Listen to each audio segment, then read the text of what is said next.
Hey, welcome to Wrestling Roundup on FreeFM 89.0, ArrowFM and the Wire Rapper, and brand new also on Manawatu People's Radio.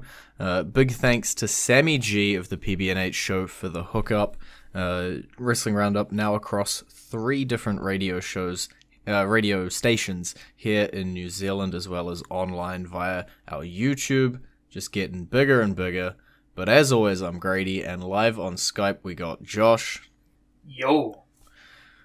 It's much like the show keeps getting bigger and bigger, the things we got to talk about on this show are increasing as well. So we got Elimination Chamber that we got to get through, but there were some big events on RAW and SmackDown that we're going to try and weave into the show as well. So we're just going to start it off. Pre-show Cruiserweight Championship. Buddy Murphy successfully defending against Akira Tozawa. And is this the point that we officially renamed the belt the Pre-show Championship? Maybe. But I think we would have to have Ryback back in the WWE for that.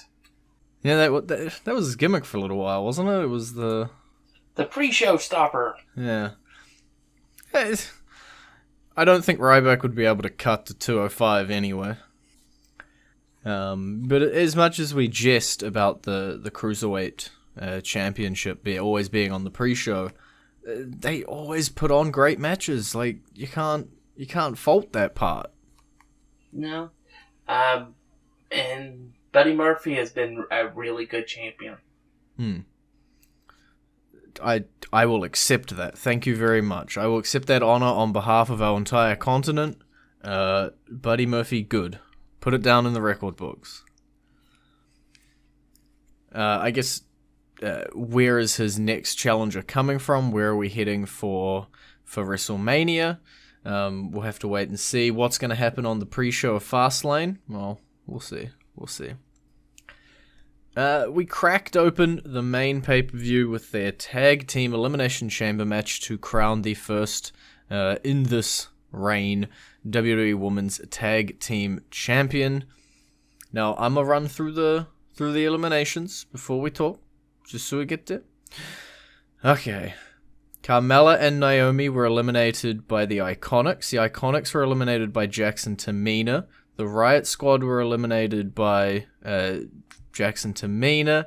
Then Jackson Tamina were eliminated by the combination of Boss and Hug and Mandy Rose and Sonya Deville.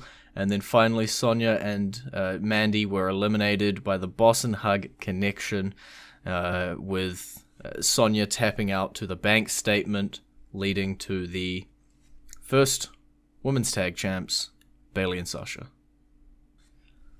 And we finally have closure for a year-long storyline. A year? It's only been a year? I feel like this has been... on again, part of their friendship has been a year. We were suspecting a year ago that they'd be facing off at WrestleMania, which didn't happen. That is true. They've been so intertwined for ages as well. So even before the off and on again part, all the way back to NXT, these two have been going at it, brought up together and then floating around. So it as you say, it is a bit of closure, a bit of an ending here, but it does question what we're going to do between now and WrestleMania with these two. Yeah, I'm suspecting we'll get 2 legends to come back for the for WrestleMania. That is the I wouldn't say obvious choice, but it is definitely a choice that I assume is on the table.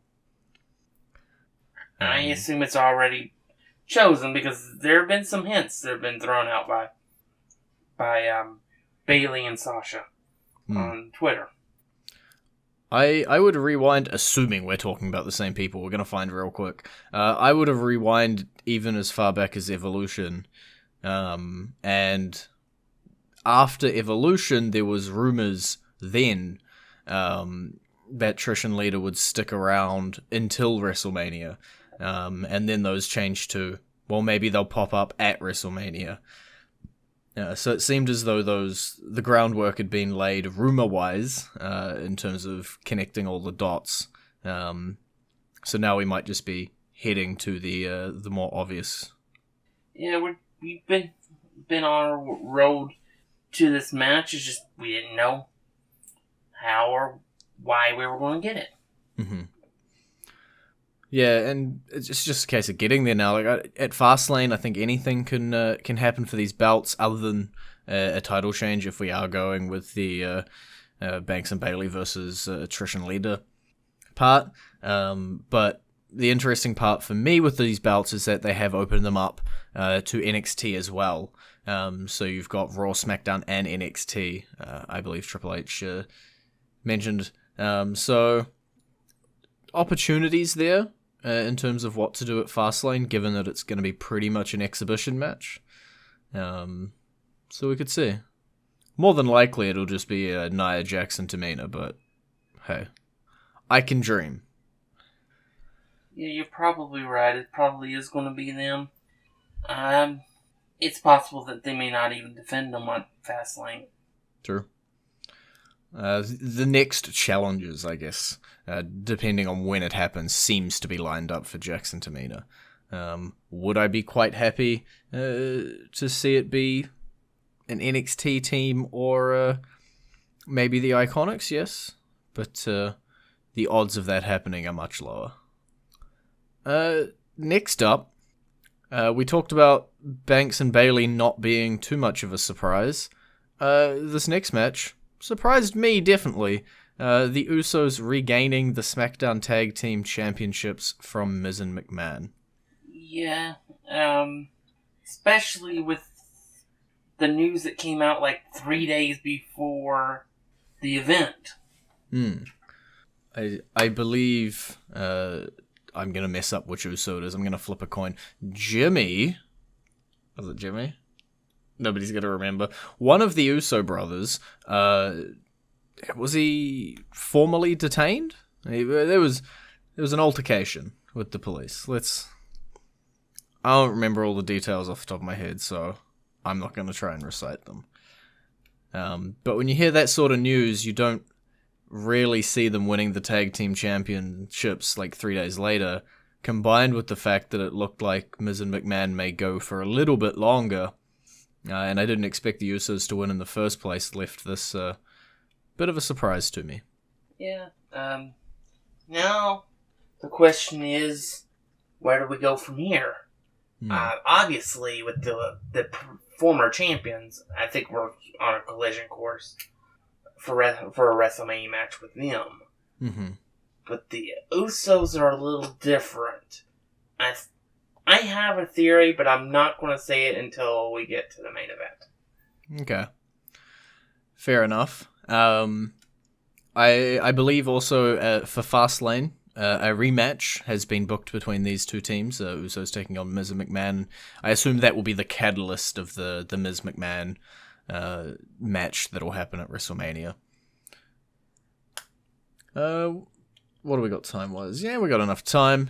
Finn Balor, he's the new Intercontinental Champion, pinning Lio Rush to do so. Because why not? Well, it seemed to piss off Bobby a little bit. Yeah, it seemed to break him up, and then circumstances said, well, we need them back together for one more night. Because we can't have Finn Balor or a debuting superstar lose the match on Raw. I love that. We can't have debuting superstar. Fair enough. There's spoilers for 10 minutes from now when we end up talking about that topic. Yeah, to me that's the funniest part, Bobby Lashley basically ripping into Leo, seemingly ending their friendship, and then next week, because of a rewrite, just being like, oh, I forgive you. No, I don't. I don't forgive you. It was a one-time only deal. And yeah, as you say, Finn in a debuting NXT superstar getting a bit of a showcase. But to me, this opens up the what is next for Bobby and Leo then. Obviously, nothing. You have a whole lot of faith. They've already shown that they have nothing for him. They broke them up only to put them back together because of circumstances. Mm-hmm. They don't care. Yeah. I honestly see Leo heading back to 205. Maybe getting himself into the title picture. But as for Bobby, I think he's about to flounder. If he wasn't already. Like, he was floundering and then Leo sort of joined on. Gave him a bit of buoyancy. He was his life jacket. And now his life jacket's heading back to the Cruiserweight division and Bobby's about to start drowning again. And you're not a fan of Bobby anyway, so I can never get much out of you when we're talking about Bobby. I haven't been impressed. It's all I can say. It is what it is. Fair enough. We also had the Raw Women's Championship on the line. Ronda Rousey defeating Ruby Riott as expected. The match only lasted 1 minute and 40 seconds bell to bell, and we got some altercations. Gee, I wonder why. It's almost like they're setting up the triple threat match. Oh, I meant about the match length. Ah, sorry. Well, to be fair, with the match length, it's like, okie dokie, cool. But then over on Raw, Ronda Rousey rematched with Ruby Riott, and they had a much longer match and a much, I guess, better match just because it was a match, and not an absolute stomping. So, overall, I think Ruby got a good match out of it. Yeah, but the match length was simply because they had too many matches with two big, long matches bookending the event. To be fair, I'm pretty sure the show went under time, didn't it? But yeah, other than the chamber matches, all the other matches in the middle of the card totaled up to about a total of half an hour, and both the chamber matches were half an hour. So overall, it was only about an hour 45 on the card of match content. So it's not... I feel like they could have given Ruby a bit more if they wanted to there, but that wasn't the point of this pay-per-view match. The point of this pay-per-view match was to continue setting up the triple threat we'll get at WrestleMania. With Ronda, Charlotte, and Becky, of course. And the presumable Fastlane match between Charlotte and Becky to get her back into the match. I think Charlotte's really beginning to find her voice as far as this heel character goes. Mm-hmm. I know it looks like she's had fun on Twitter. Yeah, some people can have fun. Yeah, she made a comment about not being known for taking other people's opportunities. When she said, when people were saying, "Why aren't you in the women's tag team match?" So, and I'm like, "Oh, you're having fun." Yeah. Some people, when they get that run as a heel character, get to really, I guess, showcase what they can do. And Charlotte seems to be thriving in that area right now. So let's see how it goes forward from here. It doesn't feel necessarily like it's Ronda versus Becky with Charlotte shoved in or any other combination. It could be Charlotte versus Becky with Ronda thrown in, other than the fact that Ronda is the massive name in that equation. So we'll wait and see what happens at WrestleMania, but it's just how we get there. We know the destination. Am I going to do it? I'm going to do it. We're going to squeeze one more match in before the song break. I'm going to squeeze in all but the main event. Baron Corbin, he defeated Braun Strowman. Nobody thought he could do it, and the Madman did it. Yeah, you got to live for 24 more hours. To be fair, when you were giving out percentages for the match outcomes in this match, I'm pretty sure you gave 5% to Drew McIntyre. I was expecting if Corbin won, it would be solely because of interference. Most likely because of Drew McIntyre. Mm-hmm. And Bobby Lashley also showed up here, so don't necessarily know where the hell that is going. I'm pretty sure where the hell that's going is Drew McIntyre versus Braun Strowman. Yeah, with the other two just sort of being there tonight. Much as we've seen with Lashley and the Rush thing that's already happening and everything else, I don't see Lashley finding his way in there. I could see Baron Corbin trying to hold on to Drew, trying to say, hey Drew, we can take down Braun, and then Drew just getting mad at him if Corbin is going to stay in this triangle. But I think the one-on-one at the end of the day will be Drew versus Braun.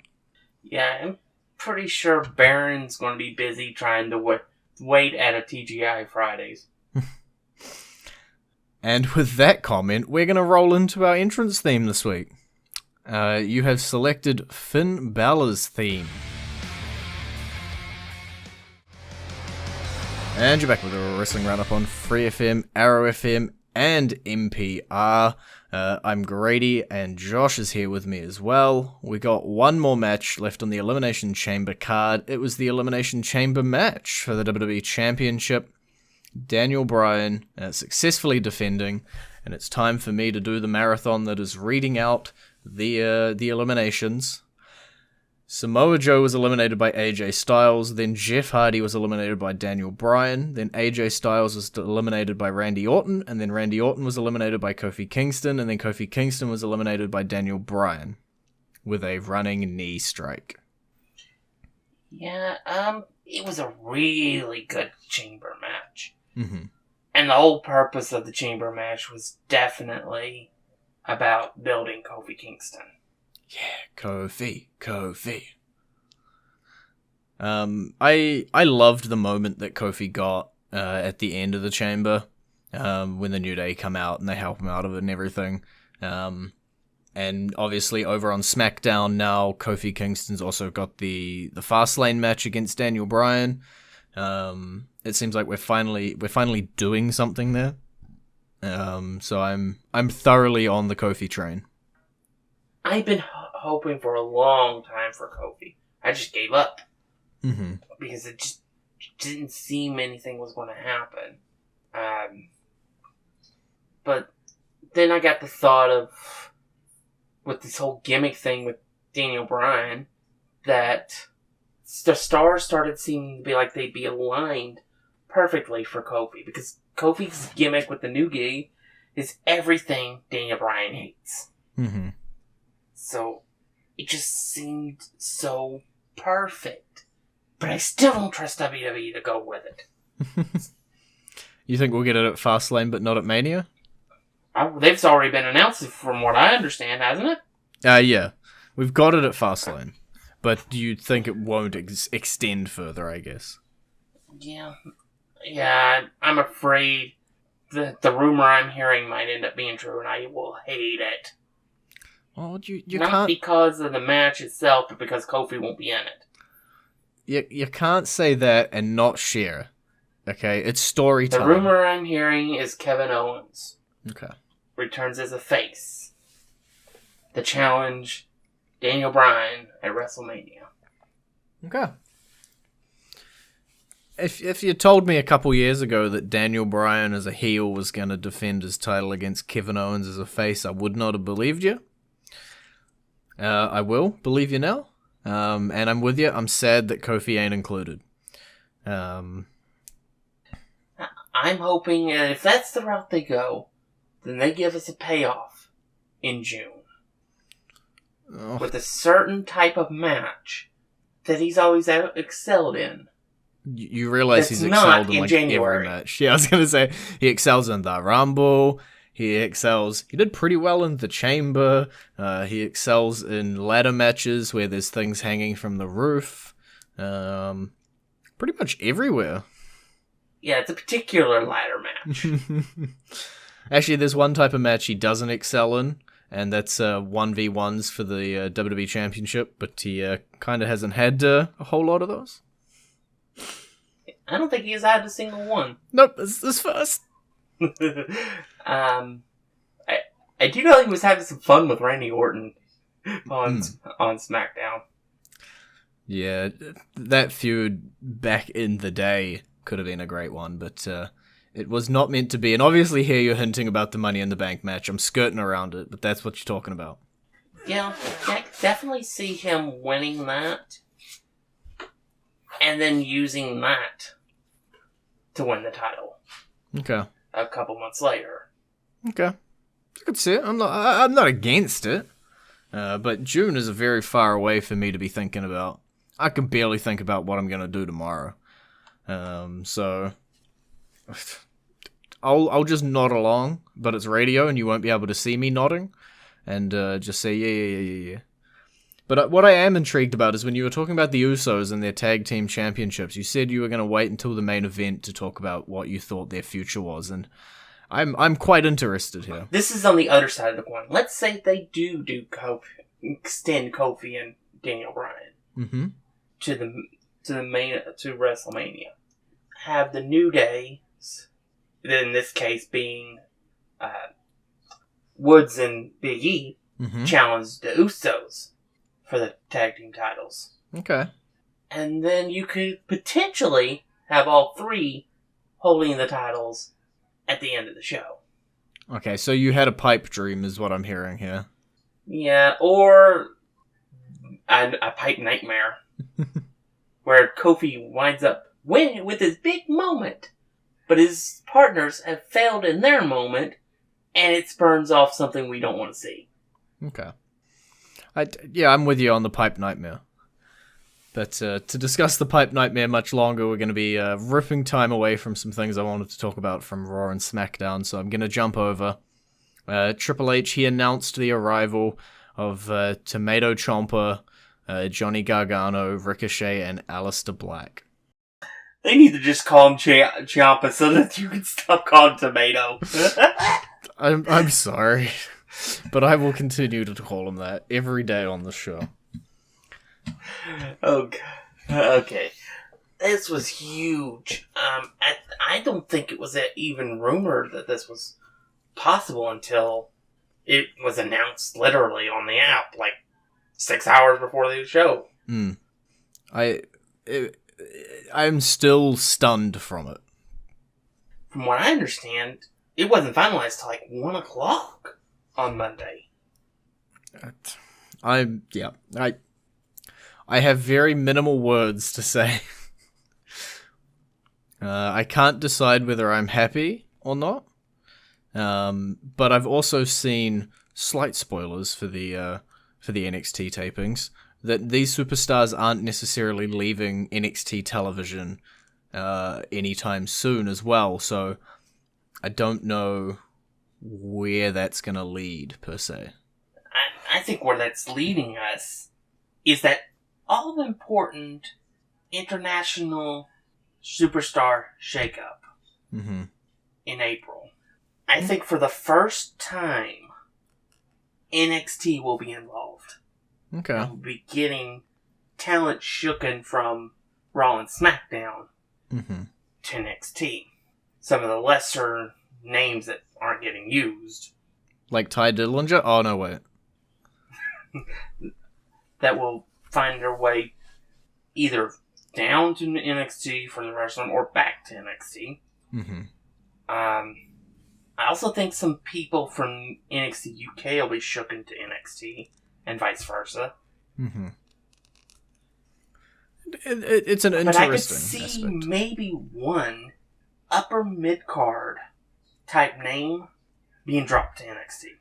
Okay. I don't know who it would be, but I could see somebody with a significant type of name, but not a top guy, being dropped to NXT to make that brand and make it officially a brand rather than just developmental. It's not developmental. Yeah. You're lying to yourself if you call an NXT developmental at this point. It's still considered it. Yeah. But make it officially by making a bigger name the face. Yeah. And I think that would probably be a good idea, too, because that would make NXT more important. It will make people go out and say, I've got to watch NXT because I've got to see what they're doing with this here. Mm-hmm. Rather than just, I'll just watch a takeover. That's all that's important. Yeah, I'll be interested to see what they do with these call-ups as well as the December call-ups, because we still haven't decided where the December guys are going to go just yet either. So they could always just go lazy and just go, oh, it's an NXT invasion. Yeah, they could. I could also see them stalling until the shake-up, not necessarily putting anyone on brands just yet. But I'm with you on some guys, some big names have to go down to NXT, or else it's kind of unweighted if you say, the main roster gets Tomato Ciampa, Johnny Gargano, Ricochet, Aleister Black, Heavy Machinery, Nikki Cross, and then NXT gets Zack Ryder, Kurt Hawkins, Heath Slater, and you're just sitting there going, eh. So I think there's got to be some give and some take when it comes to NXT, because with the women's tag titles going and defending across there as well, and Triple H referring to it pretty much as the third brand, you need to drive that home, and this is the way to do it. And I think NXT may be lengthening as well. We'll have to wait and see on that. And this could be a byproduct of the Fox relationship. It's possible NXT may end up being on Fox. Mm-hmm. It may actually be a television program rather than just being on the network. Mm-hmm. So we'll have to wait and see where they go for now with NXT. I'm very interested with it, obviously with NXT UK as well. NXT becoming a third brand per se, it's pretty neat to have its little, pockets, whether they go with NXT Australia, NXT Japan, or NXT whatever their next choice of international endeavor is. I'm interested to see how that plays into the ecological system that is the WWE at this point, because Raw and SmackDown, because they've been sucking up so much talent from NXT, are quite bloated at the moment. And the 205 Live guys are not necessarily, they're always on the pre-show of the main roster, but they're not featured necessarily. Like Lucha House Party's had some crossover, and we've had some crossover with some other guys. But it's also just like they're the little stepchild of Raw and SmackDown. And I'm wondering if they're going to either become the little stepchild of Raw, SmackDown, and NXT. Are they going to become more stripped back and sort of paired with this NXT band of programming? There's a few options here, there, and everywhere, but NXT obviously would be the third brand, and then 205 Live is just the unlucky guys that don't necessarily have a quote-unquote brand around them. That's my ramble for the week. But I would like to point out that in their matches this week, Tomato and Johnny defeated the Revival on Raw, and then went over and defeated the Bar on SmackDown. So they're coming off pretty hot. That being said, Aleister Black also took out Andrade on SmackDown and Elias on Raw. And Ricochet took out Eric Young on SmackDown and teamed with Finn Balor to take out Bobby Lashley and Lio Rush on Raw. So 8 for 8 for these debuts. Yeah, we'll have to definitely see where they go from this. But so far, so good. And with that, that's all we have time to fit into this week's show. So it's been great talking to you. Bye. You can visit our Facebook page, facebook.com/WrestlingRradio, Twitter, twitter.com/WrestlingRradio, and we'll catch you all next week.